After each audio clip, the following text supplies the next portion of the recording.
Welcome, ladies and gentlemen, to another episode of the Everyday Black Man Podcast, a podcast for authentic black male thoughts. I am Riker, and I'm joined by R. Reed, Armstead, and of course, DJ Allmight. Follow us on Twitter at EVYD Black Men, Instagram at Everyday Black Men, and the Everyday Black Men Facebook page. Website coming soon. This week, we are joined by Jordan, who wanted to bring a different sort of perspective to the podcast, and of course, Cyrus McQueen, who is an author, comedian, and all-around great guy. We had a bunch of different conversations, but some of them we did have some profound disagreements, hence the title for today's episode. Definitely give it a listen, but as a hallmark of intelligent people, we can disagree about things, but come to an understanding.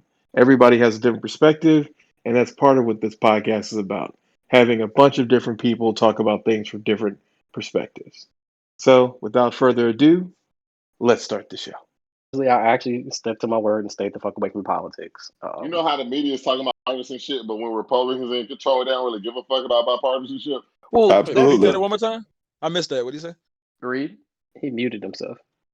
Oh, well, what Reed had said was basically that during times of Republican presidents, they let them do whatever they want. But when Democrats come up, all of a sudden the media has this big push on bipartisanism. So, working together. Unlike, Republicans who normally just slam through whatever they want. Like those 2017 tax cuts. They push us down in the sandbox, bruh. But we all supposed to play nice when we get the ball. That's the funny thing too, though. The folks that be in charge of the Democratic Party be fucking willing to negotiate rather than bullying and bulldoze and do like the Republicans do. Correct. Just like now, he's like, "Oh, let's negotiate, nigga. Fuck a negotiation. We got this. We running this shit through, and you gonna complain every step of the way, just like we did with y'all." They negotiate against themselves, bro. You going against white supremacists? Like, who cares? How you gonna go from 2000 to 1400? Who the hell are you negotiating with? Exactly. Who the hell are you negotiating with? What killed me was I think I showed y'all in the group chat, but when they showed that old Hannity put down Biden's been in office for 6 days and 400,000 people were dead now, I was like, he tried to flip the script. He tried to pull the 52 fake, bro. I'm like, yo, this nigga he only been president a week, less than a week, bro. Less than a week, bro. I hit up our group chat. Milk in my fridge for when Trump was the president. Still, motherfucker, come on now. I don't remember him talking about that when Trump was the president. Well, there was no need to when they were running the court. That's what I think is so funny about it, because Republicans are right. There definitely is. Biden did say bipartisanism, and they want to hold his feet to the fire. But it's like, y'all said that we were going to have this new health care. It was going to be better than Obamacare. We're repealing Obamacare. It didn't shit happen. And then y'all never mentioned it again. No. But the best part was how he was like, Biden care. That was the only change. It was so funny to me. It was like, Biden cares pretty much everything that you expected from Obamacare, except it has my name on it. At least he wanted to take on the name, because Trump hated the name. He hated the Affordable Care. He wanted it gone. But Biden's like, let me just slap that name on there. It's Biden Care. And it's like, bro, we still that shit was so funny many to me people when don't he have mentioned when he said that. I couldn't help but die laughing in real time. I mean, it is hilarious. Jordan, there goes Jordan right there. Hello. Can you guys hear me? Yes, we can. Oh, hey, Brigade, how you doing? I'm fine. How are you all? I just got out of hair and makeup. I'm good. That's the GOAT. You can put it down to your throat. Yeah. Sounds like y'all got the conversation crump already. Yes. We warming up. We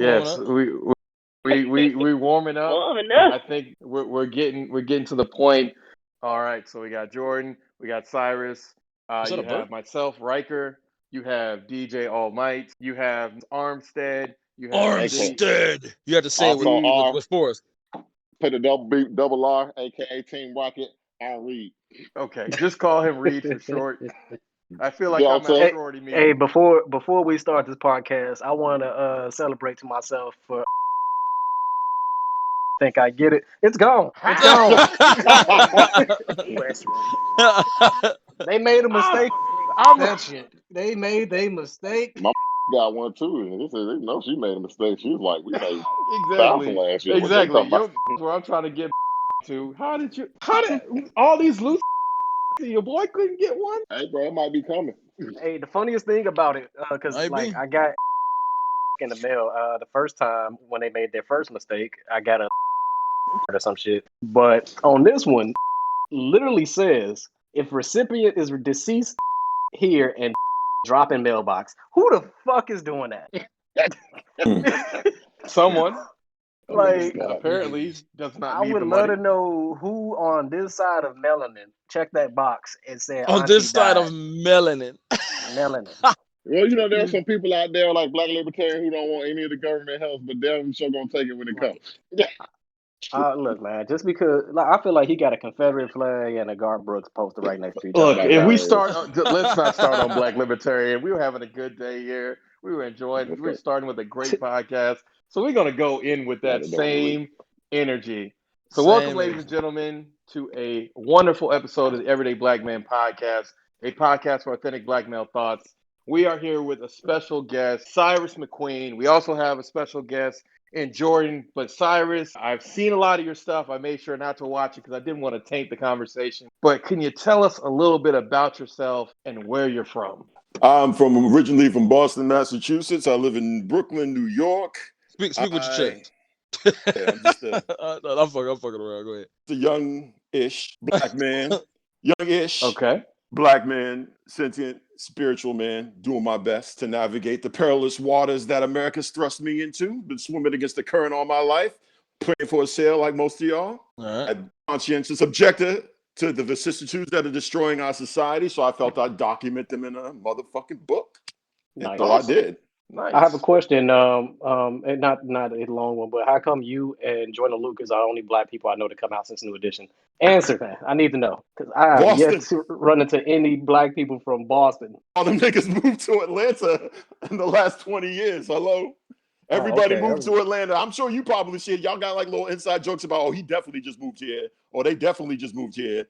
You know, because it's like literally the great reverse migration. Like so many people I know have moved to the Atlanta metro area in the last 2 decades. Man. Well, I'm the outlier of the group. I'm from Chicago. These guys are the Atlanta folks with their accents. And do y'all get a weird sense of like propriety? Like when you see all these people moving to Atlanta, when you are a lifer, you've been here for decades and like, you know. Oh, yeah, definitely. Yeah. I really wish they would stop moving to the west side. That was our... Go ahead, I think it got worse when Katrina happened. Oh, yeah. Katrina was terrible. Man, they brought a whole new class of Negroes we do not like. Yeah. Hey, we had that conversation. I told you Chicago, Atlanta, and Houston is where they went, and they just upped the crime rate in each city. Yeah, they disturbed the ecosystem. It is, man. Nolans niggas. Yeah. Niggas. We know. Yes, we know. We know. Yeah, we do. You might recognize them by their signature dreadlocks and the unregistered gun. Face tat. I think that we can directly attribute the proliferation of face tats to New Orleans. Right. Oh, no, gold teeth. I remember when they first came out of school, I always told the story. They was like, take your gold teeth out. Them niggas looked at them like, what? How you take gold teeth out? They were like, these perms. I'm like, what the hell? Oh, God. It's like, oh, you made a life mistake. Bro, we do not do that. I mean, bro, we got grills. We got grills, not instills. Like, bro, what are you doing? That is oh my terrible. God. That's too funny. Yeah, It is. But speaking of comedy, man, you're also a comedian. I saw some of your stand up when you were at Gotham. Like, what got you into that? One. Fucking the back of the schoolroom, the back of the bus, you know what I mean? Capping on my teachers. I figured I might as well like make a living, try to make a go of it. I've been putting in work since the 4th grade, man. Went to the principal, going to detention. Nah, man, it's like I come from a family of my father was funny, you know, my uncles was funny.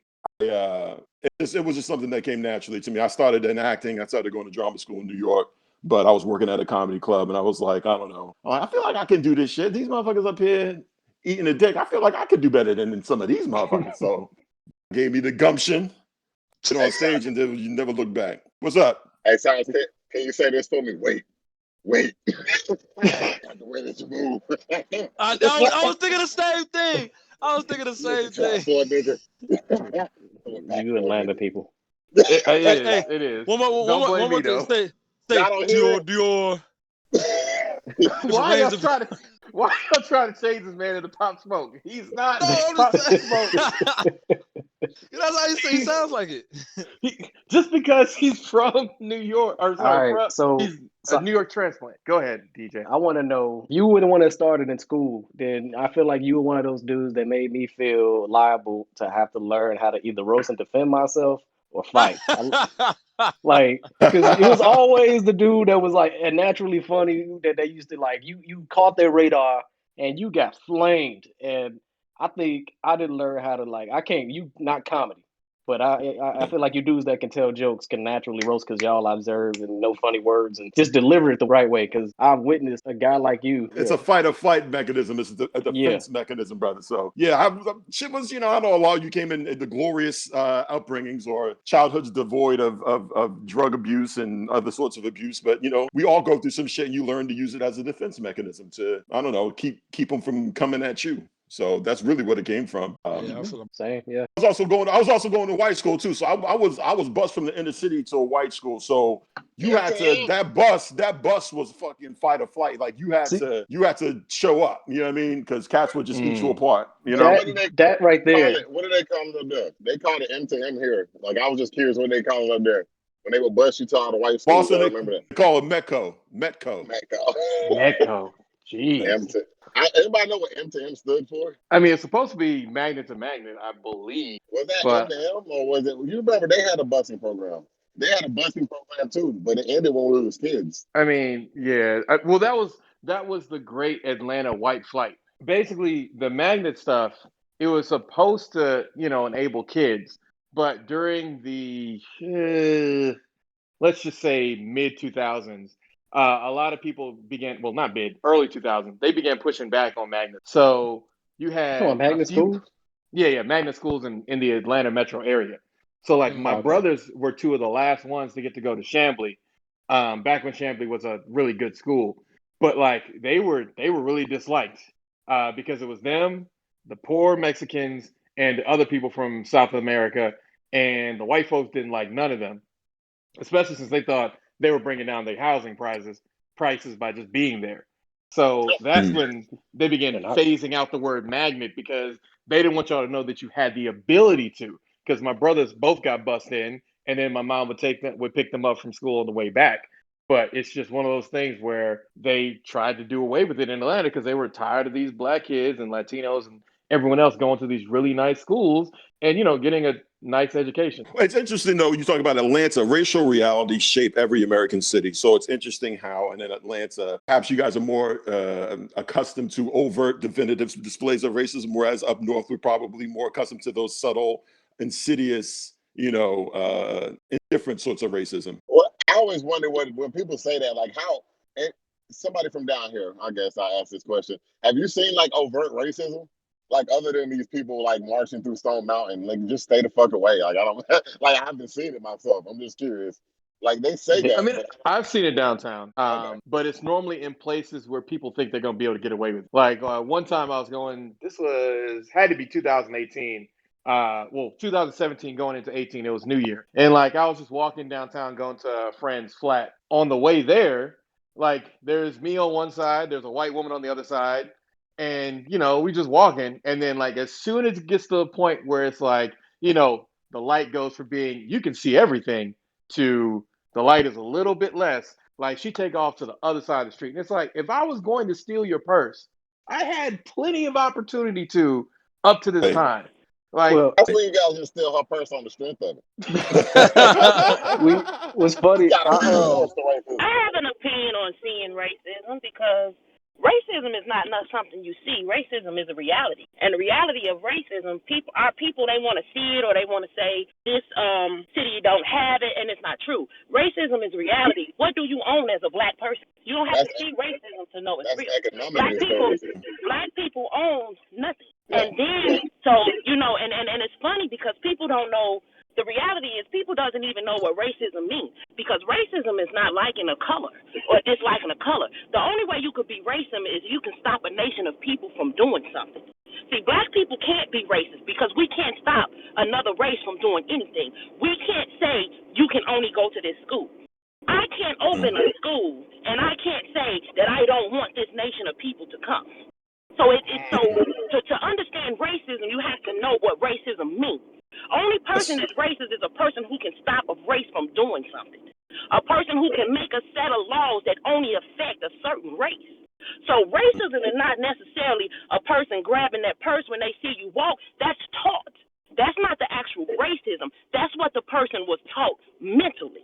But racism is deeper than all that. And let me I got to piggyback on that, sis. Yes, it's a mental. Okay. I call it a mental disease. It's racial hallucinations have shaped this country more than its coastlines. And if you look at the fear of the black male and black male predation, it has fortified a fear in white America that has persisted for centuries. It started when they were swinging from trees in downtown Atlanta, and the paper was covering it at the turn of the last century.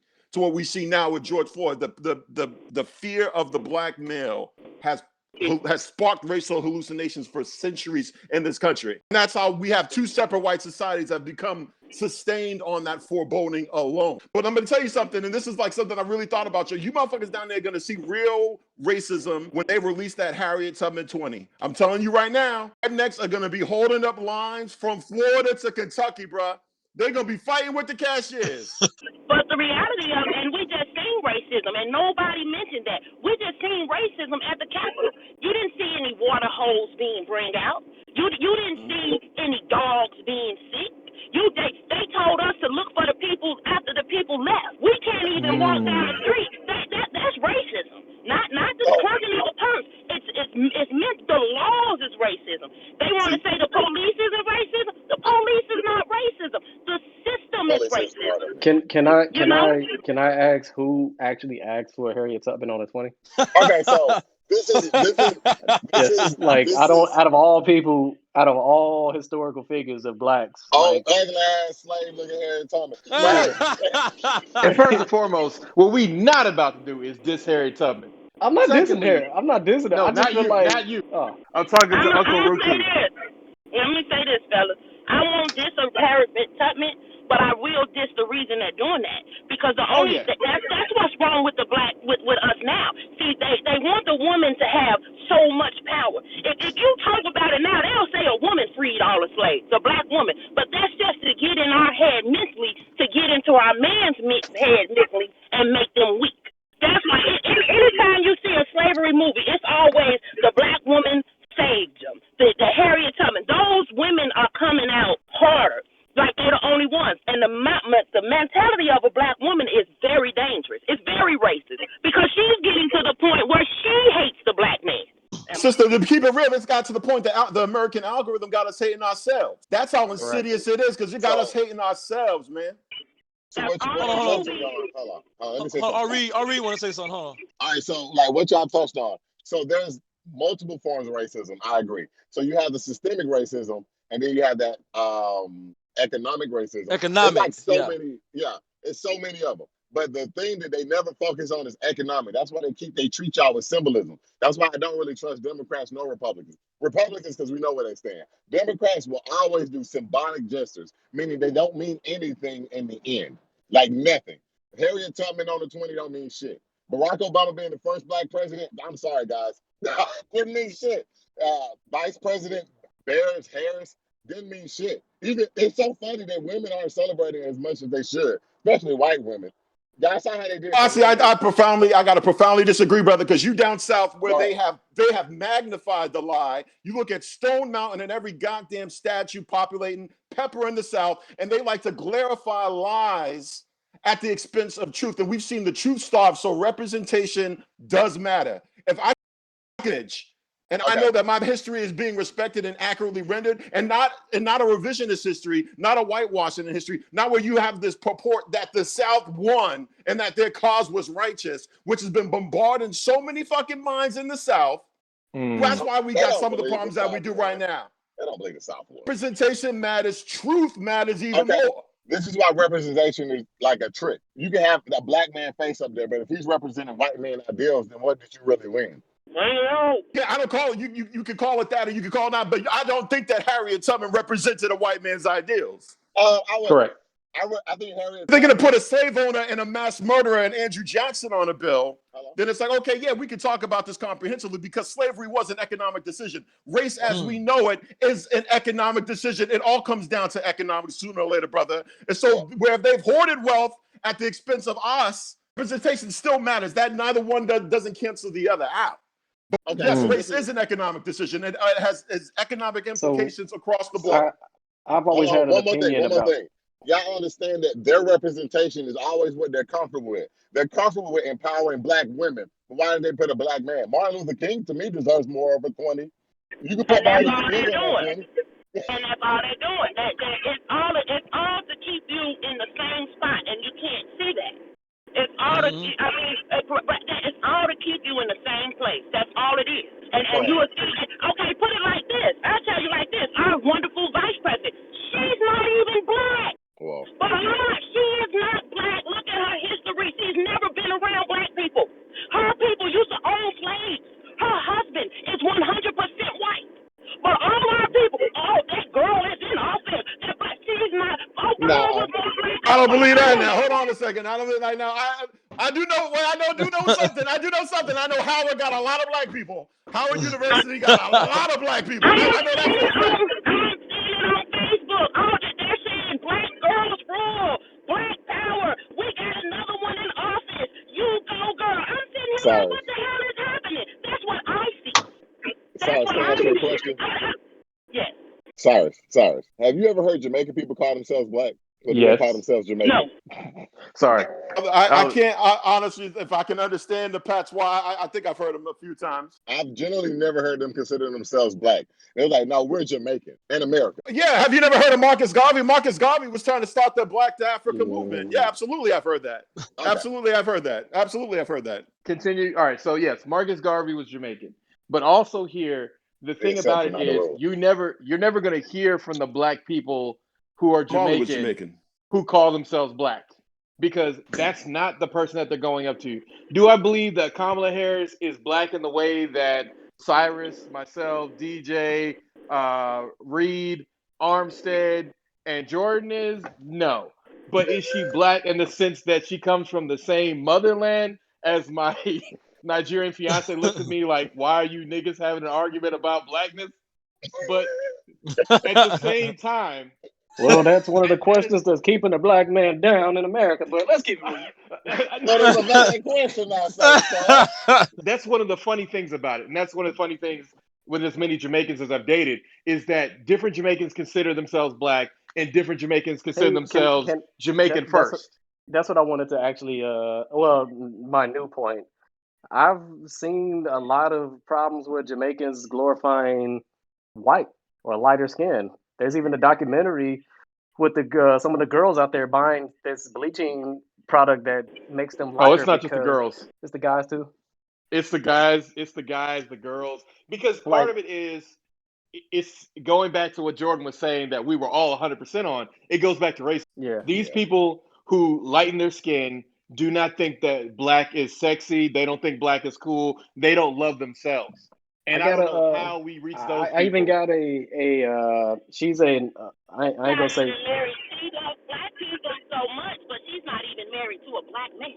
Well, that's that gets into a whole nother can of worms. But yeah, sorry, we agree, basically. Well, no, I was gonna say I got a homegirl that is she's Jamaican, but I think she's a little mixed. But she's very light. She's light as fuck, and she goes back home all the time to Jamaica, and she's like praised and treated like a goddamn queen. Oh yeah, I mean it goes back to what Jordan was saying earlier. I think there's an element of racism that is in play where people, even though they live in a nation where 95% of people are black, you got to be the certain hue of black that is popular right now. Because before it used to be being super black, but now it's turned into the cutest Jamaican girls are the ones that are the lightest, that are the most European looking. But that's all, as you can see, that's all social engineering. We are a product of social engineering and internalized white supremacy. A lot of us internalize it subconsciously, and we don't realize that we do. That's part of the tentacles that have strangled us for centuries now. It's bleeding over into Asia and everything like that too, because they actually have started to glorify on the Pacific Islands lighter people from that area. In Korea, they purposely try to pale their skin. The paler they are, the more beautiful they are. If you're browner, you're considered a rice picker, which is the N word to them. Right. Like it's crazy. He's not joking. It's crazy. Like Well, I know. yeah, it's weird, but the colorism thing is scattered and bled over to very independent as nations, just like like Asia or continents and whatnot. Well, not even Europe. I have a question. Do we all agree that there's no such race as black? I mean, yeah, but we're just doing it for audience purposes. We're just doing what we're doing. Because black is a color. That's where the confusion. But a lot of our people don't know that. That's where confusion comes in at. It's no race that's black. Most people don't know the difference between race and ethnicity in the first place, though. I mean, yeah. Well, that's why you can begrudge the Jamaicans for that regard, but race is a false matrix of classification any goddamn way. So we basically we're playing by the cards that they dealt us anyway, and we're talking around in circles because it's ultimately odious and it serves no practical purpose. If we as a people are going to try to advance, it's about self-knowledge, self-respect, and self-respect. And so we got to help each other out. That's my whole thing. That's the whole fucking thing I came through and writing my book. It comes down to taking care of yourself. You can't tie your aspirations to your countrymen's improvement. That is imprudent. Hold on, Black what? people. What? You cannot tie your aspirations to your countrymen. When you say your countrymen, you mean your fellow people of color or your? To white America. To white America. You then I cannot tie. Yes, you have to tend our own garden as Black people and as a community. You cannot tether your aspirations to America's improvement because it's always let us down and it'll continue to let us down. But I think we all agree on that. Yeah, Black America's improvement, but not American. Super agree, yeah. I mean, I want to harken back to. So you guys in the epicenter in Atlanta of Black entrepreneurship. So that is the model. That's the paradigm that's going to carry us through the 21st century, as far as I'm concerned. That's the only model that carries any race. I wanted to harken back to the $20 bill for one thing that I found.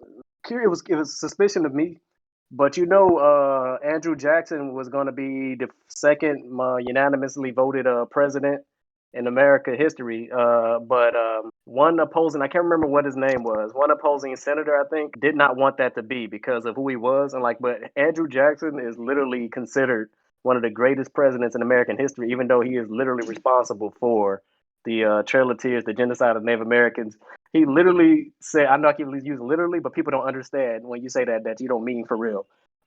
He said that he believes that Black people or Africans are more subspecies of apes and that we could not be humans. He considered the reason they treated Native Americans better is because they felt like they were a lower grade of human, but their skin proved that they were actually humanoid-ish. But I always thought it was funny that this guy is talked so glamorously about in American history, but I remember when I took U.S. history, I love U.S. history because the shit's ugly as hell, and that's the made-up story. And the made-up story is ugly as fuck. Can you imagine what the real story is? True. God. Yeah, that real story. I'm telling you, bro, like wait for the World Star video. You're going to see folks down in Georgia in the line at Kroger causing a fit, screaming at the cashier, like, now give me 21s. I ain't putting that colored paper in my wallet. Take it back. I don't give a damn. I don't care. Open another register. How do rappers survive? Putting that colored paper in my damn wallet. You gonna take that blackjack? You know what I'm saying? I'm keeping one. I'm keeping one and putting it away. Exactly. We keep one to sell back to white people when they get mad about it. Charge them 30. Charge them 30. When Planet of the Apes kicks off, I'm gonna have it in my historic time capsule. That's actually a good one. That's gonna be a golden ticket into surviving. Exactly. I'm like, hey, look. But no, that's a great point. But Cyrus, anything else you could tell us about this book? Because I've heard a lot of great things about it. It's just a young-ish, I keep saying it, youngish. It's just a Black man living through these precarious times, a pandemic. We had I call it the dual concurrent pandemics of racism and coronavirus attacking our community at a staggered tempo. I was observing the world go topsy-turvy, and I knew I had to bear witness. Like the great Toni Morrison wrote, our duty as a Black writer is to bear witness and to record. So I knew I could not live through this moment of consequence, not disseminating information and putting in and examining it for the greater context and historical implications. And so, all pandemics do not always improve society. I look back at the Tulsa race riots of the 1921 and how pandemics often generate an increased chasm amongst people. So seeing history replicate itself, therein lied the answers. And I found that I could examine it. I could essentially dig into the nuance and present it in ways that popular culture wasn't, in ways I haven't seen people doing even in literature. I just knew that this moment was of consequence and I needed to Just to bear witness and I just speak my truth. Well, thanks. And I mean, tweeting truth to power, I think is a great name for your book to begin with, because sometimes that's what it is. I mean, looking back at, some of your Twitter posts and just looking at kind of like the fact that you're keeping it real. And that's the thing that power hates, because it's the honesty that gets them. Because if you're dealing with people who don't want the full story to come out and you're giving it to them, I mean, it's just there's nothing they can do with it. Oh, you mean like Wall Street? Nobody answered my question, bro. Well, My go question ahead was and read. how What's your rappers question? gonna survive, bro. You can't be How throwing are them Chapmans rappers? at a hoe. Look, we're not worried about that right now. Rappers Throwing them aren't in power, unfortunately for them. It's a joke. We live in a social media world. This is a platform that's not going away anytime soon. We have to utilize it because you see how others will utilize it to spread disinformation and misinformation and gross misconceptions about African American culture and our people and our Correct. progress in our history. So it behooves me, it behooves all of us to essentially tweet truth to power. Or like I said, keeping it real in 140 characters. Do whatever the fuck you want to call it. Because these avenues, these platforms aren't going away. And if you look at Black Lives Matter and other movements that have erupted in the last several years, they were undergirded by and they were augmented by the power of social media. Now your truth can spit around the globe like a pinball in seconds. Whereas, coalitions in 1968 or even like 1992, after different atrocities, they couldn't mobilize it quite the same way. So we are going to need to use it, especially in the future, to undergird an anti-racism movement, certainly on the platforms and as hopefully in greater society. Can I? I knew exactly where you're going, but go ahead. Oh no, I'm probably I'm not probably on top of what you're gonna ask, but I was gonna commend on your public speaking skills, even though we're here. But your speaking ability obviously sounds well like prepared, practice, and everything. As a black dude or a black man, that's about like when you go into a crowd that might give you some resistance. How do you keep that energy and that cadence and that tone without wavering? Because obviously, if you have anybody has taken psychology 101 and feel like a fucking expert, presentation and stature and all of that plays a part in how people buy into what you're saying. So what do you do before you go and you get to start talking and popping off, which is real shit, but the things you're popping off because it's pro-black is confrontational. How do you walk into it like knowing that you're not about to back down or let your voice waver in what you're saying? My inner voice, my well-honed and refined inner voice says, fuck these people. To be honest with you, and I repeat it over my head, fuck these people. I'm not going to face anything. Look, we are privileged to have been born in a moment in history that is certainly precarious, it's certainly topsy-turvy, but it's certainly not as caustic and as, potentially dangerous as those who came up like in my father's era, where you literally had to fight. So nothing that can pop off is going to ultimately scare me or dissuade me. It's not like I'm going to face anything that Emmett Till faced or that, Michael Schwerner and James Chaney faced. So we are benefiting from them. Ultimately, we were born at a specific time in history where we can sort of I call it a more salubrious climate. So we can basically say more fuck you than we could have before. I talk about in the book, I had a really interesting problem, and I had some Trump supporters, some hecklers at a show I did in New Jersey, and to my surprise, the folks in the room, they was having such a good show, and I was at the 45-minute mark when it started to pop off. They basically turned on the hecklers, and it was the most rewarding stand-up experience I've ever had, because they essentially heckled my hecklers, because you fucking up a great show with your bullshit, and he is spitting truth. And some of it was low-hanging fruit. It's the fact that Trump is a piece of shit. He's a mushroom dick copy of Caligula. And I was spitting hot fire, and some truths are too, discernible, and that you can't necessarily dispute it. Fake news is one thing that he may get away with on Fox News and in certain, pockets of the internet. But when you got a live liquored up crowd, there's no such thing as fake laughter. So they was picking up what the fuck I was putting down. And they tried to disrupt the show, and they turned on them and they booed them the fuck out of there and turned back and said, keep going. So if I was fearful, then I may have not have ever even had that most rewarding stand-up experience. If I bitched out and was like, I'm not going to touch the Trump stuff because I don't know, it's a mostly white audience. It's like, fuck that. You were born to do your thing. Our lives have a consequence. We're living in consequential times. And I know that, I don't know if you niggas got grandkids, but I know they're going to be asking us about what was going on in 2020, 2021, when people was wearing masks and we had an avowed racist and nationalist in the most powerful office in the land. And they may ask us, how did you respond? What did you say? And so if anything, I got my Twitter, which is my timestamp. And I got this book where I use, my tweets as a sort of the skeleton, and I use prose to flesh out in a more definitive way what the fuck was really going on in America and what this historical moment meant to us as Black people. Like I say, it starts as a dissemination of Trump, but it evolves into a thorough examination of what it means to be an African American in the early 21st century. Do you think Trump was a response to the Obama presidency, or was it just Absolutely. America's? I think, brother, everything we've seen from what happened and kicked off January 6th to what happened in November 2016 was a profound recoil to Black advancement in this country. Can't look at it any other way. Obama, just let's see whether you agree with his policies or not, the fact that you have an African-American man in the arena. For so long, we've been kept out of the arena. So, like I said, your opinions of his policies or his presidency notwithstanding, when you have a person who looks like you and me in the arena, given the historical baggage, the purposeful depression of our people, that recoil is so profound because they hate us so much. You see what you saw 3 weeks ago in the Capitol. Lose their goddamn minds. This was a revanchist move, and I call the Trump presidency MAGA was a revanchist movement. And what we saw 3 weeks ago was a profound recoil to Black advancement in this country, to the great voter turnout in Atlanta that put Ossoff and Warnock in the Senate, took back the U.S. Senate, and will put a Black man in the Oval Office. That was record Black turnout in 2008, 2012, and in 2020. And that kindled the profound recoil that we saw in the Capitol. Undeniable. You know, my whole problem with Black people showing up, they show up for nothing. That's my problem. It's like, what do y'all get? Like, I just, tell me, how do you feel about that? I profoundly and categorically disagree with you thinking that we get nothing.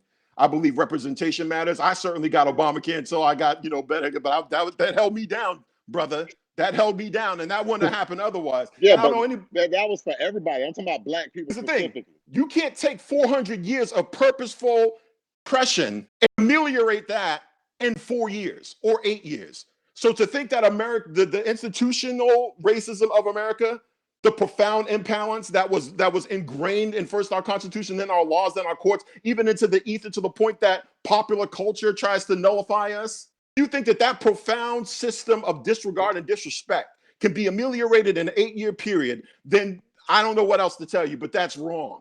It's so ingrained and so powerful. The cancer is so virulent that nothing be eradicated in my lifetime. I've already pretty much sure that. But damn it, I'm never gonna mock the progress that we do make. If we get one step in front of us, then I'm good with that because we're moving forward. Okay. They want us to move backward, and there's so many strictures put in place to pull us backwards. And when we contribute to the nullification, when we swim towards the void, that's the problem I have as we as men of color. As young Black men, we cannot contribute and be complicit to our own degradation. That's the shit that really gets me. They want us to swim towards the cliff. And so many of us say, well, fuck it, I'm tired of battling the current anyway, I'm gonna let it carry me. And that's bullshit. Even if tangible progress is only one step in front of me, damn it, it's progress. And I'm not gonna poo-poo somebody else who put one foot in front of the other, because damn it, we're farther than we were yesterday. Who knows, in 10, 20, 30, 40 years, maybe we'll be farther and I'll be able to really tip my hat and say we've experienced tangible change. You think Obama gave us a step? He got us at least 3 or 4. 3 or 4. He got more than Donald Trump did. I mean, racists who tried to malign and undermine his president. On a personal level, no, brother, on a personal level, to somebody to try to undermine your existence, your birth certificate, that's the fucking stamp that says that you exist, that you were born, that you were in this world, and that it is of consequence. Your life is of consequence. For somebody to try to disregard that because you're Black, to me, is makes my blood boil, because that is so anathema to who I am as a spirited person. And for you see another Black man to be maligned in such a way by a cantankerous, punk-ass rich boy who's never had to fight for any goddamn thing in his life. Gives a fuck whatever they did. If you disagree with his policies, that's one thing. But the fact that he can malign one of your own, which means he would do the same shit to you if you were in his shoes. If you were in Obama's shoes, you get the same fucking maltreatment. To not see something like that and to have a profound recoil as a Black man on an inherent level to that disrespect, that grave, brazen disrespect, that shit insulted me to my motherfucking core. My motherfucking core. Because I saw it for what it was. Reed? I'm not. Hold on, bro. You know my phone rang while he was on there. Okay, so back to what he was saying, one step. I just don't believe Obama. I just don't see what happened. I don't see the difference between George Bush and Obama. I just see the same kind of white liberal ideology where they give you a little bit of like symbolism, and that's about it. Like that, I don't see it. I don't see it. See, okay, for the first one, just like okay, if you don't agree with what, because maybe you don't see tangible progress, you personally haven't come to benefit from anything in a way that you Hold can on, I'm talking actually about black people document. as a whole, like generally speaking, Obama did zero for black people, like other than symbolic gestures.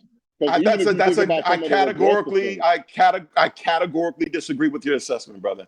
On one level, just take all that aside. Whether you agree with his policies, whether he was putting regulations on Wall Street with Dodd-Frank, which we saw tangible change there, or even an Affordable Care Act, which no American president was able to pass in all these years. The most progressive president in the last 60 years, probably since Lyndon he Johnson. was You not the can't, most you can't. progressive president. He was not Yes, the he most was progressive compared to president. who? Reagan or Bush or Nixon? Who you Since comparing him in to? that But I'm last just saying, no. 100 years, I'm saying, no. Whoa. I don't want to get in that. I don't want to go down that rabbit hole. I'm just saying, for a black man who was raised by a single mother, okay, and you got a punk ass rich boy who defied civil rights law. We're stop not. We're bringing up talking. We're Trump. It's talking. We're not about talking Trump. Martin Luther We don't King. We're care talking about Trump. Martin Luther King. I'm talking Okay, go ahead. Donald Trump. Donald Trump has undermined black advancement since Martin Luther King because the Fair Rights Housing Act in 1968 he violated brazenly with his father in his New York City apartments. So that's somebody that you want to say that there's no difference between those two, or even a George Bush who was No, born on third base and thought he hit a triple, who basically inherited it. You're talking about patrimony. We're talking about that American endowment that sees white men advance, who get that come up, that built-in come up from their daddies, like Trump, like George Bush. And you got a motherfucker like Obama, who's born in a single household, to a single parent, and worked his way up step by fucking step. You trying to compare those two? You talk about black men in American society with a single mother, no come up, no bankroll, no stock options, none of that shit. You trying to compare the two and say that one is more miraculous or majestic than the other? Come on, brother. yes, Please. Come on now. yes, because the truth is his stepfather was rich as well. But that's his stepfather, not his father. Bullshit, bro. That single mother, That's like, you can be that's not the same contrarian all you single want. mother story. That's not the same single mother story as a girl growing up in the hood with a black son.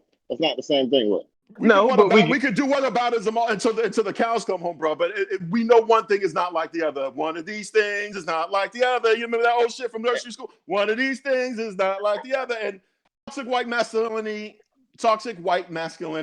and patrimony has been driving the society. Hey, so internally, I don't think we ever had this conversation, and I mean, including with you, Cyrus. Reed, I never asked, and I don't know if y'all ever had the discussion, because obviously I know most of the time you're the contrarian or whenever all of us talk regardless. What are you looking for? I never asked that before. perfect. There we go. So that was the problem. This is one thing that we did talk about on one podcast. We had an expectation of literal change within black communities. If you don't know, a lot of people of color lost their houses back in 2008. I saw it. And he came in there, all those people still lost their fucking houses in black communities. And I was just like, what did you do for like specifically black people? Now, what would I wanted? I would have wanted him to do something for black people specifically. Like even when you talk about these funds for like HBCUs, he didn't do any of that. Like he didn't do any of that. Or when you talk about, let's go with something else. Even healthcare, like you already know how Obamacare was set up. Whatever, neither here nor there. Republican healthcare plan. But what I was asking was like, okay, usually black people go to the clinics. Were there more clinics built? No, bro. What the hell? Like, what did you do? Like, I'm just saying, what did he do? Like, nobody ever tells us. well, no. Now we're getting into what you want. Correct. What That's what would I'm you saying. Like, wanted even him if to you do? talk about healthcare, you still had No. to pay for it. We're Okay. not saying look at that. I'm saying Well, you know, what do you want Obama to do? We're reparations. going back to 2008. It's 2008.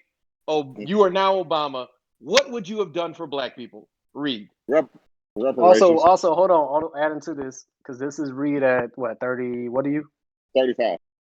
So how old were you back then? 2008 was that Shit. 12 years ago? So Yeah, you were that's a long 23. time ago. right? What did 23-year-old you want?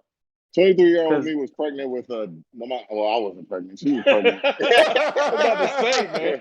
We got Hold one on in one here. second. Oh my God, the LGBT is in the trap now.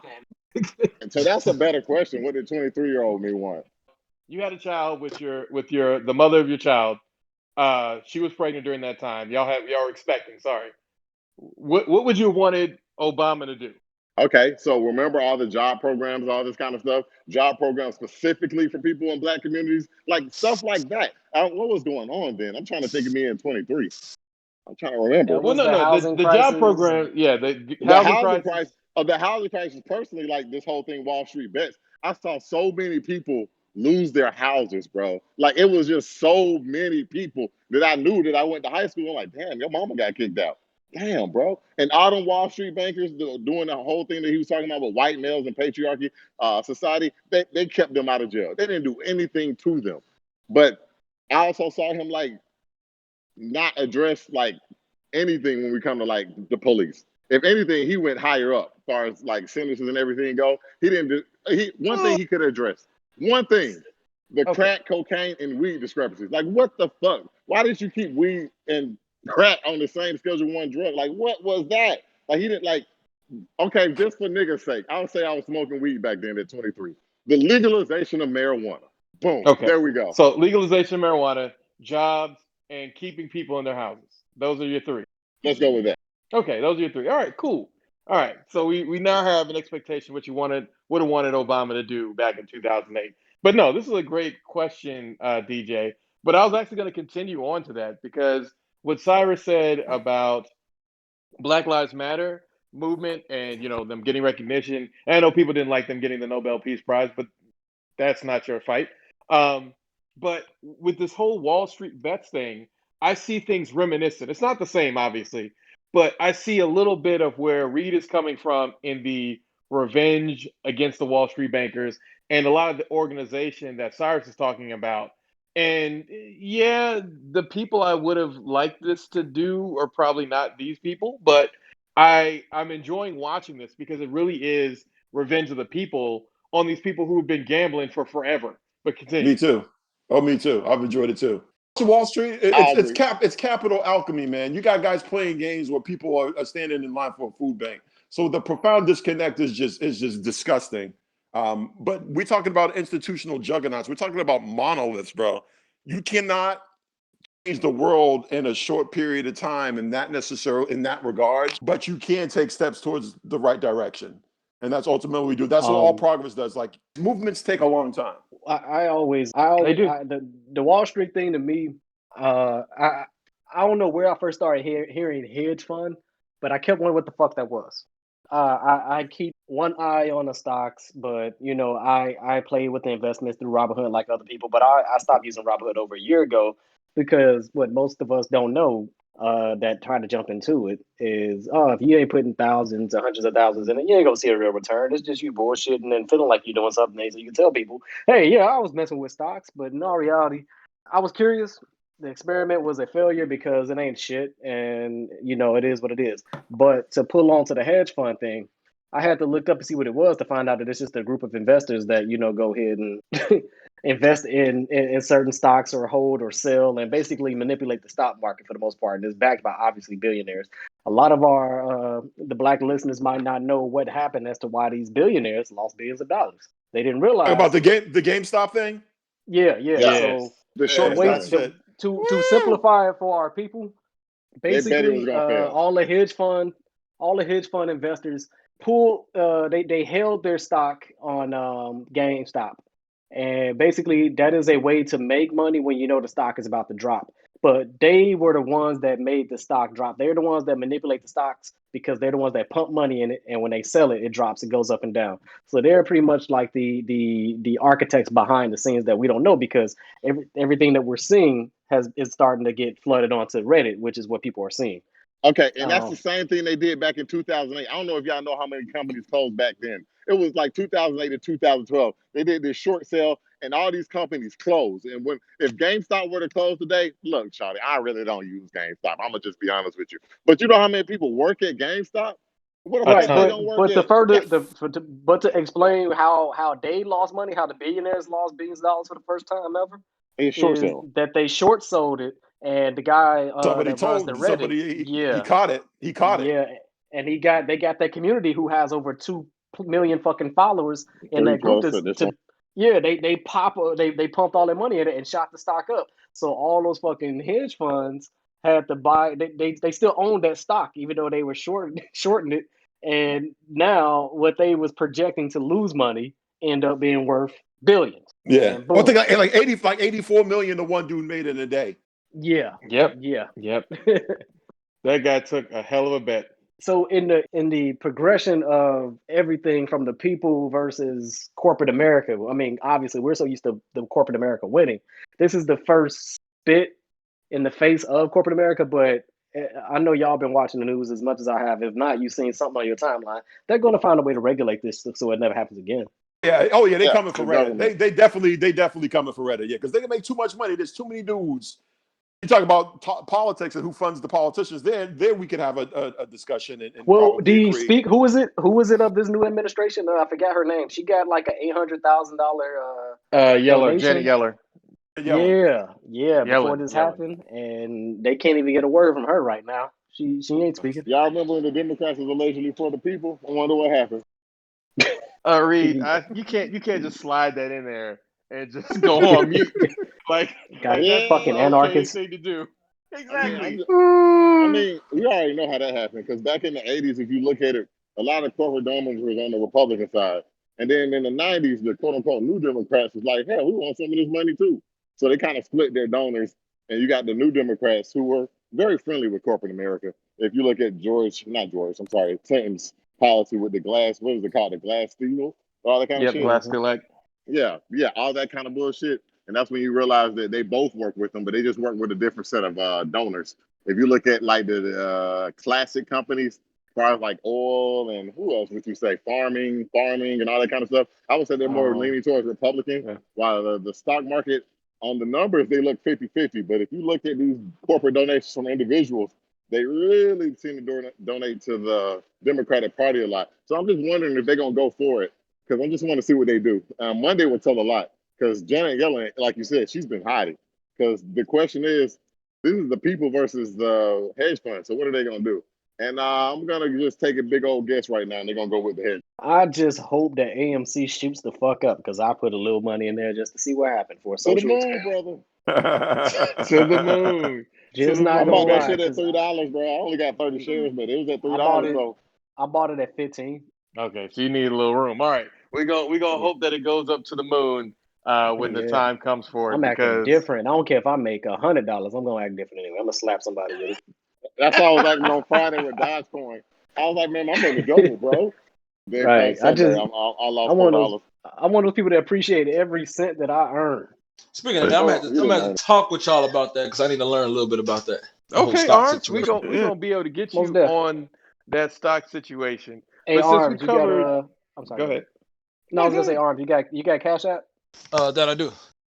Okay, then we can get you into investing because Cash App is one of the few fucking apps that let people still invest in certain stocks. But I heard, fuck, what was it? Ameritrade was the only site that did not block GameStop transactions, but a I lot of thought they people did still it didn't for a make their little while, money. but they stopped it. They didn't do what Robinhood did. They didn't They did black it out Yeah. completely because They let you Robinhood took sell out it too. them and AMC. Yeah, but some people they're disputing, and I think it's a class action suit against Robinhood because of that. Because some Yep. people tried to sell and their transactions or orders didn't get processed through, and the time steps obviously show when. So it's gonna be interesting news cycle for the next few months. And I promise you, I bet you it's going to be somewhere around $1 billion payout on behalf of fucking Robinhood to whoever gets involved in that class action suit because those ambulance chasers that know the stocks are out here calling motherfuckers. It's gonna be interesting. I like white on white crime. Yeah, because a Said that lot of these last Wall Street podcast. bets people, they claim they were trying to make them racist or whatever, but I don't know about that, man. It just seems like regular racist white people. I And mean, yeah, they're just regular white people. on top of promoting Cyrus's book, which I need to go get, I've been on your Twitter stalking, seeing what you've been talking about, and if it matches up, because I'm that kind of person. But Outliers. The veracity. Outliers is a book by Malcolm Gladwell that some people, if y'all listen and y'all actually do read, if you get the audiobook, it is a book that explains how some of these people got in their positions. It's a book about not everybody is self-made, like they try to say. Time, place, and opportunity is what makes you. 1,000 And hour. and 10,000 hour rule. he covers lawyers and stock lawyers and things like that. It is a good ass read for folks that are curious as to if they're good enough. Correct. Outliers is a great book. I also quote the tipping point in my book as well, which is another great Malcolm Gladwell book. That's on my to read list actually. That's on my to audible list. The tipping Yeah, point. go ahead. gonna say, well, Gladwell, he kind of predicted, because he wrote that I think in like the early 2000s, but he Yeah, talked it about is. how people on the internet were starting to basically interact in ways that they normally wouldn't person to person. So in many ways, it was a portent of what we saw now, because it says like people who are in these sort of hermetically sealed bubbles, like before, you only people who could get to you before the internet were like telemarketers or salesmen or somebody knocking on your door. But the fact is now, and this basically is attributed to Trump's rise, and also a lot of the disinformation we see convincing people that he won the election when he didn't win the election, is that people have these hermetically sealed bubbles now where they're getting their information from different sources. So we're living in America now where we are operating with different sets of facts and different truths. But Gladwell sort of highlighted that in a way in The Tipping Point, and how it was very easy for people to interact and express dissenting opinions online in ways that they normally wouldn't in person, to feel emboldened to do so. And so then when you have a fact where everyone's been living online for a better part of a decade now, all of us, telegraphing our wants, our likes, our dislikes, often in service of likes. It just took a matter of time for somebody to basically, all right, I can manipulate that. Yeah, That's Now true. we're in a situation where it's like, how does the future gonna look when we've got millions of people who are being lied to brazenly, and they're getting their facts from somebody who wrote a newsletter somewhere as opposed to anything else? I think it was invented to manipulate. I think it was invented to do just what it's doing. Social media, TV, all of it is doing just what it was meant to do. I can. I will We go by contest that images. just because I contest that because I have made over 10-year-old relationships with a few people over the internet alone. I feel like if you are a weak-minded person who can be easily manipulated, then it can do that to you. But if you're somebody who actually has a good foundation mentally and socially, then you wouldn't put as much into it as some of these people do. So it's a yes and no answer there with what you're saying. But Because even if you say on that, especially in the black community, put on a percentage of people that do have that stable mind. You see, you have to. That gets into a whole nother thing. But no, I like where you're going, Jordan. I mean, I'm just saying. I mean, on a percentage, I hear you. Because we could but look at it like this: we could do a lot of things if we have the stable mind. We can see a lot of things. I mean, just listening to you fellas talk now, you have an understanding, a very good understanding that on a percentage, most of our people don't have. So but so it ain't like it's nobody gave us the opportunity to do that. I mean, so not everybody's born into it. You got to find your way into it. Because I'm not going to act like I've been a stable mind all my life. I'm in my mid 30s now, and I'm finding out how to stabilize myself to where I can function and be successful in all these different facets from social media reality. And if you talk to people that's older than you and younger than you, some younger people got their shit together more than the older generation does. It's about Yeah. it's more younger about people. Exactly. Yeah, More younger but people. I will give a lot of fact to what you're saying when it comes to the baby boomers and some of the Generation Xers. They are at a disadvantage now in this generation. Us, as the millennials, because apparently millennials started in 1980 and on, we have an advantage because we watched all this shit grow and we either adapted or failed. And a lot of us learned how to adapt to it. A lot have failed too, though. And we are like the hybrids in this because so we have a unique position to tell the story of before and after compared to the folks that came after us that can only say what has been since. Let me ask you a question. That's a really interesting thing that you bring up, because I thought about this recently with like my niece and them, and they all in the iPads and all that stuff. Like I grew up in the '90s, so like I Yeah, grew up like right when the internet was just starting, and before that we had VHS. We went to Blockbuster, we went to Tower Records. You know what I'm saying? Like we yeah. had to. You know what I mean? It wasn't just at our fingertips. So like, if you True. would you places? Do you like the way that we grew up versus the way that they're growing up with Most just all definitely. internet all the time, or are you Most happy to have definitely. seen the Theirs is before and better. after? I miss Theirs the is way we better. grew up. I remember, don't y'all remember what it was like? No, all right, because I'm not going No, to no, say no. I agree with 100%, right? you and Cyrus is what I'm saying. Yeah. Reed is Oh, Okay, saying well, I that he's disagree. firmly in. Okay, let's hear the contrary. All right, so let me ask y'all a question. Well, me and Riker grew up in the same area. So Riker, let me ask you a question. Anime. Just think of something Yes. arbitrary. Like we had like a small group of people watching anime as a group, but right now you can reach out to other people who have the same likes that you have, and it's just you feel a sense of community. Now, going back to what y'all was saying originally, the internet is a tool. It's the greatest tool ever created since the hammer. I'm sorry, since fire. So I guess it just depends on how cool you think that tool is, or how useful you think that tool is. To me, they have the tip of the world at the tip of their finger, but they use it for dumb shit.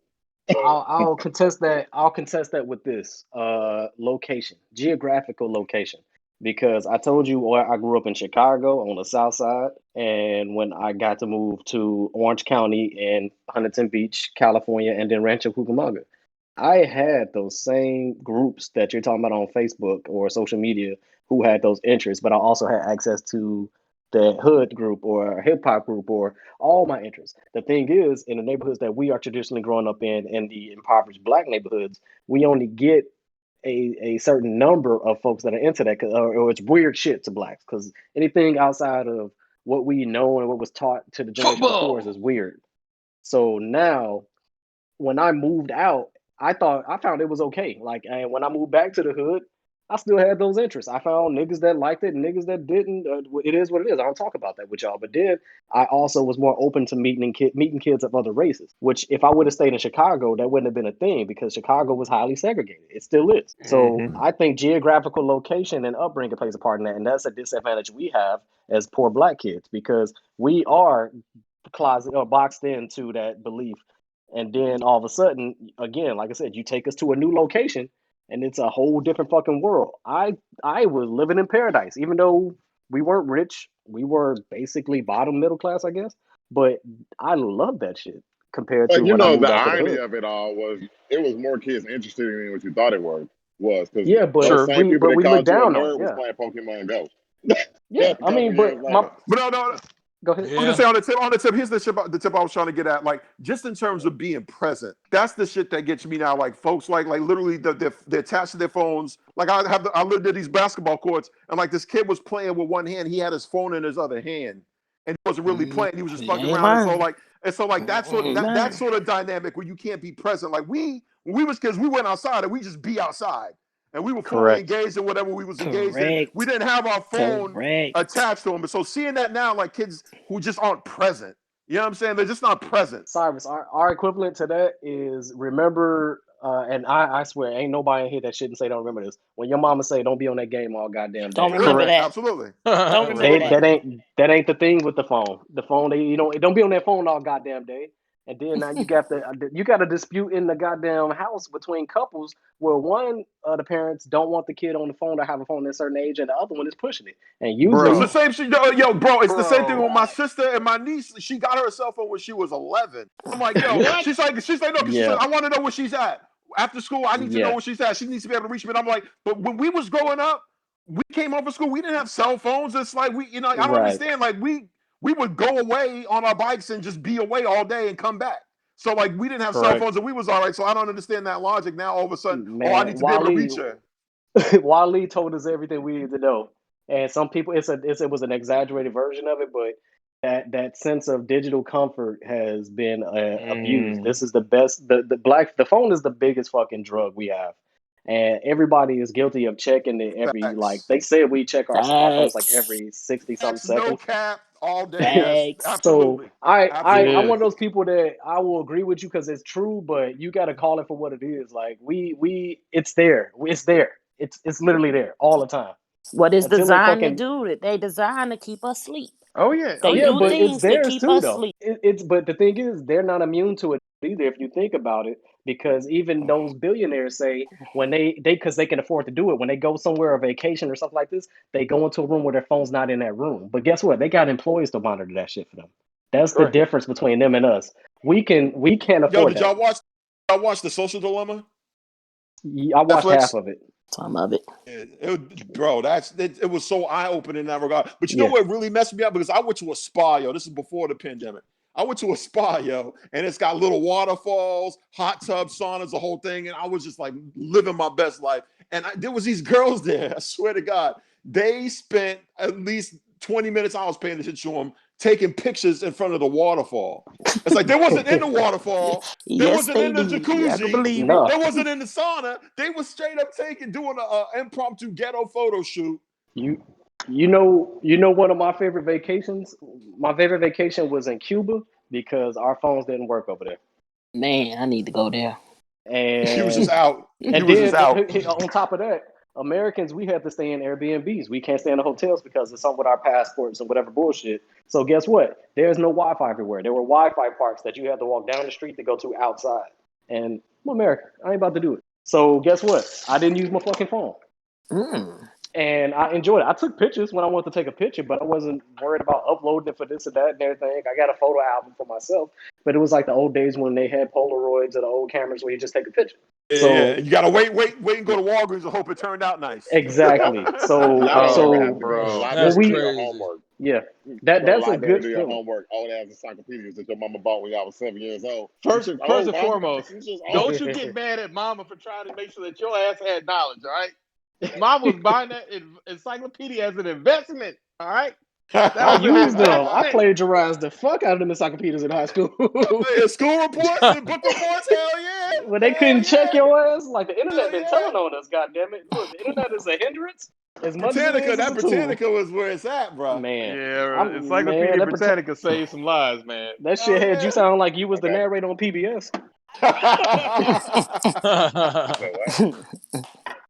Okay, Man. fellas, I enjoyed it. Don't Thanks forget for the gift allowing card. me to chime in. I gotta go be a Q. mom. Cyrus, Mm-hmm. please let me know where I can get your book from.